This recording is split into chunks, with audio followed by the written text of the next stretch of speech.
முயற்சின்னு sir பேசும்போது சொன்னார் பாராளுமன்ற உறுப்பினர். இன்னும் விளக்கமாக சொல்லுகின்றேன். தெய்வத்தால் ஆகாதெனினும் முயற்சி தன் மெய்வருத்த கூலி தரும் என்ற வள்ளுவனின் வாசகம் மனித முயற்சிக்கு வள்ளுவன் தந்த மகா சாசனம். தமிழிலே முயற்சிகள் தவறலாம், முயற்சி செய்ய தவறலாமா? என்னுடைய முயற்சிகள் என்னை பல முறை கைவிட்டது உண்டு. நான் என்னுடைய முயற்சியை ஒரு முறை கூட கைவிட்டதில்லை. அவர் குறிப்பிட்டார் அல்லவா, நான் சொல்லுவது உண்டு என்று. முயற்சி என்பது முடிந்தவரை செய்வதற்கு பெயர் முயற்சி அல்ல, முடியும் வரை செய்வதே முயற்சி. நீ எடுத்துக்கொண்ட காரியத்தை முடிக்கும் வரை செய்வதற்கு பெயர் தான் முயற்சி என்று பிள்ளைகளுக்கு சொல்லித்தார். இருட்டு மனிதர்கள் எது வேண்டுமானாலும் சொல்லட்டும், வெளியிலே உலகம் வெளிச்சமாகத்தான் இருக்கிறது.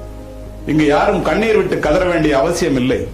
போராட துணிந்த அத்துணை பேருக்கும் வெற்றி கதவுகள் திறந்தே இருக்கிறது என்று நீங்கள் உணருங்கள், பிள்ளைகளுக்கும் சொல்லி